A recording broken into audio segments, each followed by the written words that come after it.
Hello students, good morning. आज की class में हम पढ़ेंगे क्लास 7th की इंग्लिश का चैप्टर 8। इस चैप्टर का नाम है द ओलंपिक चैंपियन। तो इसमें क्या है, ये ओलंपिक गेम्स जो हर 4 साल में होते हैं, ओलंपिक गेम्स, उनके बारे में बताया गया है।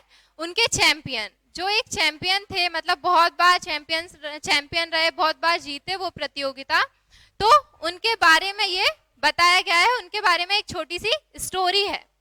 तो हम इसको स्टार्ट करते हैं।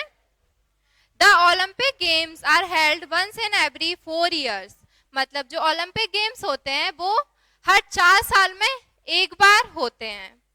Athletes come from all the countries and take part in the games. मतलब इस गेम में जो ओलंपिक गेम्स होते हैं उसमें अलग अलग कंट्रीज से बहुत सारे पार्टिसिपेंट, मतलब प्रतिभागी जो पार्ट लेते हैं वो आते हैं और इसमें पार्ट लेते हैं। Many kinds of games, races and other competitions are held in the Olympic Games। मतलब ओलंपिक गेम्स में बहुत तरह के गेम्स, पर्टिकुलर कोई एक गेम नहीं होता है, बहुत सारे गेम होते हैं। हॉकी, बास्केटबॉल, रेसिंग, उसके अलावा रेसलिंग वगैरह बहुत सारे गेम्स होते हैं ओलंपिक गेम्स में। Are held in Olympic games. We know only a few things about the ancient Olympic games. मतलब हम पुराने समय में, एंशियंट टाइम में, मतलब पुराने समय में जो ओलंपिक गेम्स होते थे उनके बारे में हम थोड़ा बहुत कुछ जानते हैं। तो an Olympic sport festival was held in Greece in 776 BC। तो BC का मतलब होता है बिफोर क्राइस्ट।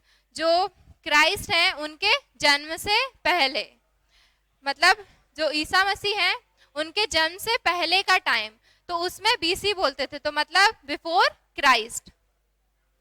तो जो ओलंपिक स्पोर्ट फेस्टिवल है वो कब स्टार्ट हुआ था? ग्रीस में स्टार्ट हुआ था 776 BC में एट ओलंपिया। तो फर्स्ट गेम कहाँ पे हुआ था? ओलंपिया में, जो ग्रीस में एक जगह का नाम है ओलंपिया, वहां पर हुआ था ओलंपिक गेम्स, फर्स्ट फेस्टिवल उसका।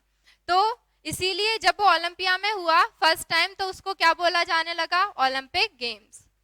There are many interesting events associated with the Olympic Games। मतलब ओलंपिक गेम्स से रिलेटेड बहुत सारी इंटरेस्टिंग चीजें होती हैं।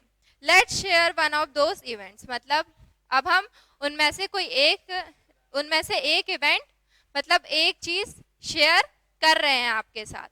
It tells us about a person who not only won a gold medal for rowing in the Olympic Games of 1928। मतलब अब हम एक ऐसे पर्सन के बारे में, एक ऐसे इंसान के बारे में बात कर रहे हैं जिसने ना ही 1928 के ओलंपिक गेम्स में बहुत सारे मेडल जीते, गोल्ड मेडल, बल्कि लोगों का दिल भी जीत लिया था साथ में। But also won the hearts of all who saw him win. मतलब जितने लोगों ने उसे जीतते हुए देखा उनका भी उसने दिल जीत लिया था। रोइंग, रोइंग मतलब होता है नाव। नाव होती है तो उसमें 3-4 लोग होते हैं, फिर वो जो चप्पू होते हैं उसे चला के नाव खेना।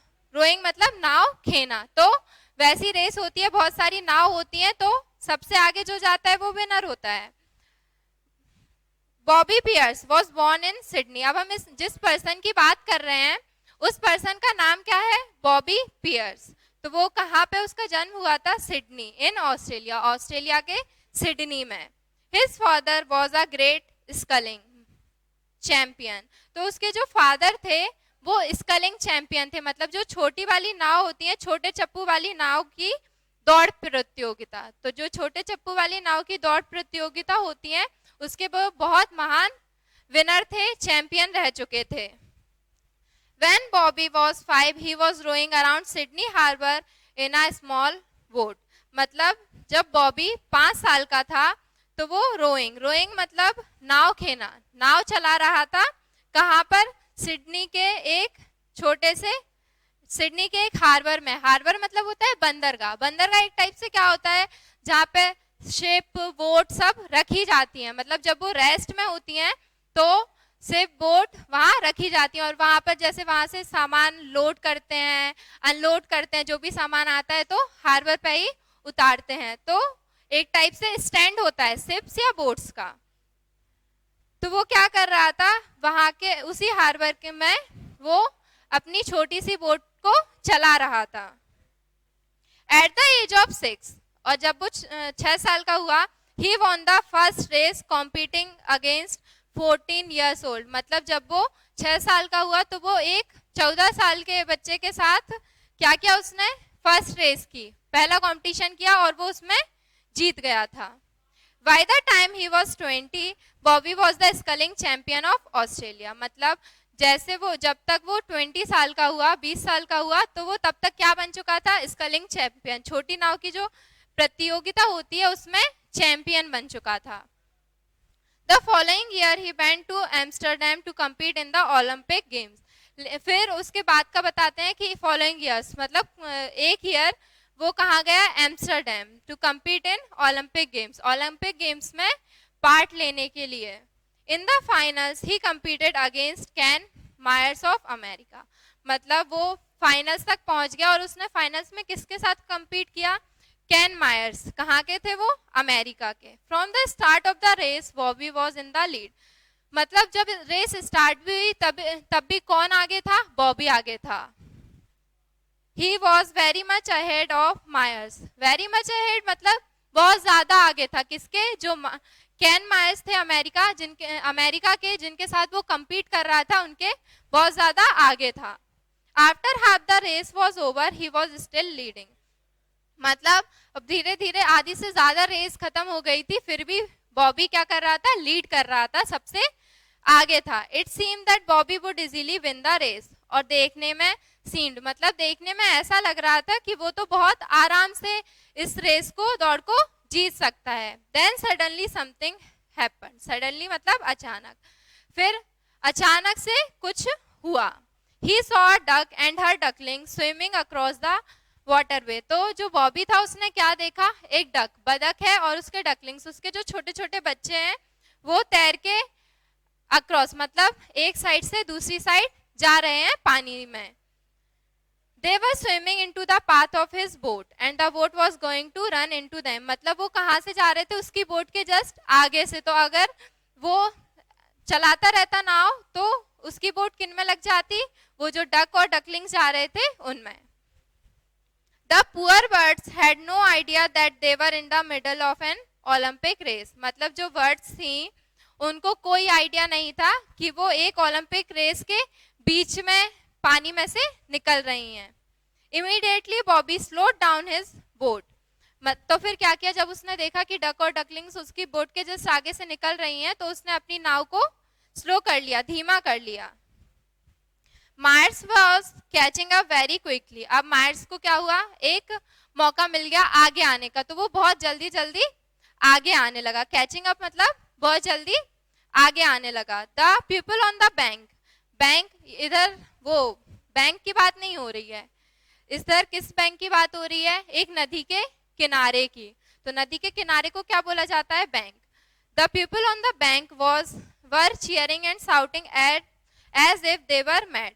तो जो नदी के किनारे पे जो भी लोग इकट्ठे हुए थे, जो ओलंपिक गेम्स देखने आए थे, वो उसको बहुत ज्यादा उत्साहित कर रहे थे और पागलों की तरह चिल्ला रहे थे। But Bobby waited until all the ducklings were out of danger. लेकिन बॉबी कब तक रुका रहा, जब तक वो सब डेंजर के, खतरे के बाहर ना हो गई, मतलब उनके पाथ से अलग ना हो गई। तो तब तक वो अपनी नाव को रोके रहा। और जब डक और डकलिंग्स चली गई आगे, then he picked up speed again and went on to win the race easily. फिर उसने क्या किया, एकदम से और तेज से नाव चलाने लगा और went on to win the race, और जीत की तरफ आगे बढ़ने लगा। Of all the Olympic champions, it was he who won everybody's heart। मतलब ओलंपिक में चैंपियंस तो बहुत सारे होते हैं, रेस वगैरह तो बहुत लोग जीतते हैं, लेकिन जो दिल जीतते हैं वो बहुत कम लोग होते हैं। A Dutch newspaper wrote, he won the goodwill of all the children of Amsterdam। तो वहां पे जो डच का न्यूज़पेपर था तो उनने क्या लिखा कि उसने क्या जीत लिया, वहां के सारे बच्चों का गुडविल, मतलब अच्छी चीजें, अच्छी इच्छा, उसके लिए सबके अंदर अच्छी भावना आ गई थी। His friends in the Australian Olympic team were not surprised by the story of the ducks.